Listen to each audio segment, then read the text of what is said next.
Making a game all by yourself can be a really difficult task. So that's why there are a lot of free plugins for you to use. And we at Freaky Frog Studios definitely use a lot of plugins. So in this devlog, I will tell you about all the plugins we have used so far in our journey.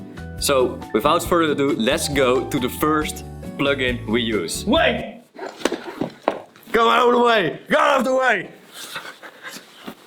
I am Super Frog and I need your help because we need money to defeat the big gaming evil corporations. So go to our GoFundMe so we can use the money to compete with gaming corporations. Super Frog out!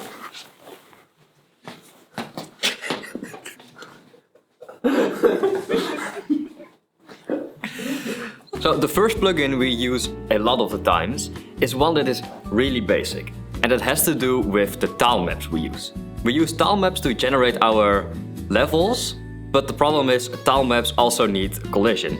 And for optimization reasons, it is not really a nice thing to hand paint the collision on every tile because that gets called a lot of the times, and that can become a ton to render in your game, especially if you have a lot of tile sets. So that's why we use what's called a tile map collision generator.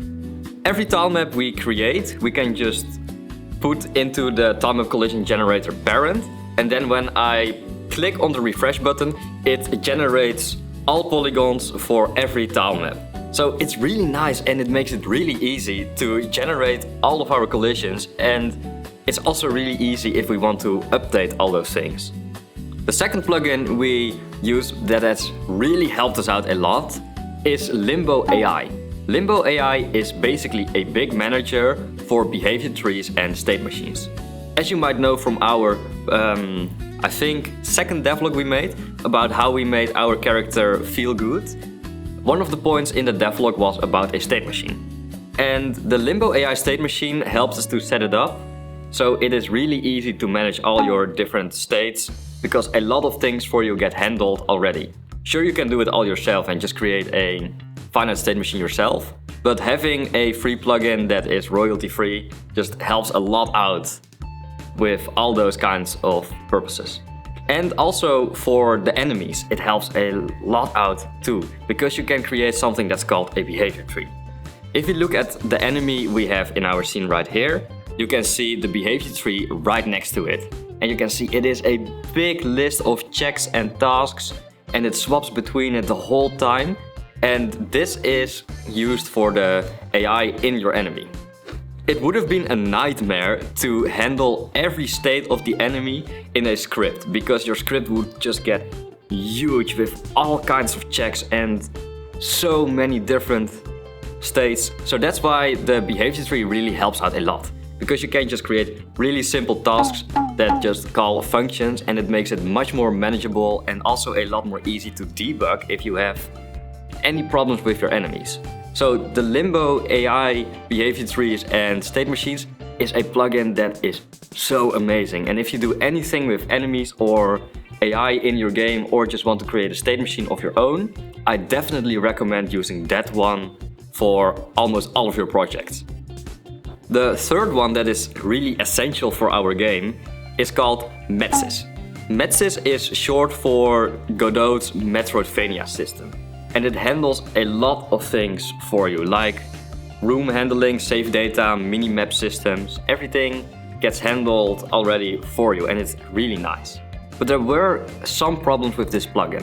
This plugin was really bloated for what we wanted it to use for. A lot of the things like collectibles and all that kind of stuff we just didn't want to use. So we kind of stripped down MetSys to its really basic form. So we just use it for our save data and how we manage our rooms in our game. Because in MetSys you can just draw out your map, and then you can assign rooms to it, and you automatically have them connected in an interconnected world. So that's really nice, instead of just having to manually adjust every room next to each other and handle loading zones and that kind of stuff. No, that's not needed because MetSys handles everything for you in that part. So that's really, really awesome. But one of the things I didn't like about MetSys is the way that room transitions were handled. Like you can see here, you can see a preview of the next room that kind of is aligned to a grid that you have. And to be able to move from one room to another, you needed to have it perfectly aligned, and then you could walk between them and the room transition got handled. But that was not what we wanted, because we wanted to have more freedom in how we created our levels, and we didn't want to be bound by the cell sizing. So I edited a bit to have something called a room transition node. And the transition node basically does the same as when you walk off the grid and load into the next level. But instead of it being on the edge of your cell grid, I just say a look at the most nearby cell to your right, left, up or down, whatever you want to pick, and then teleport the player to that part. And you can see it works really well when I put a fade layer over it.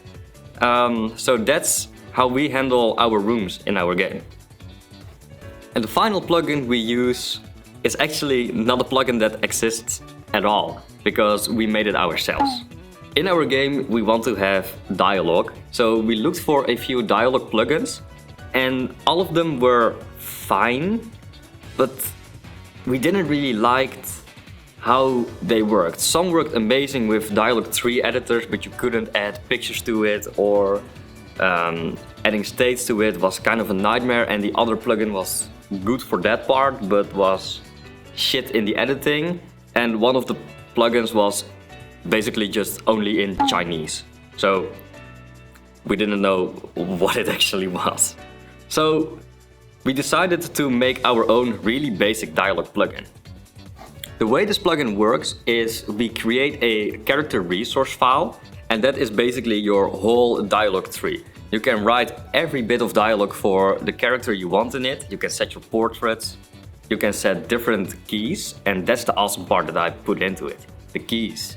Because if you have a key, you can say at the end of a certain dialogue line, hey, progress to another key. And then from that point on, only the dialogue tree that has the corresponding key will get activated.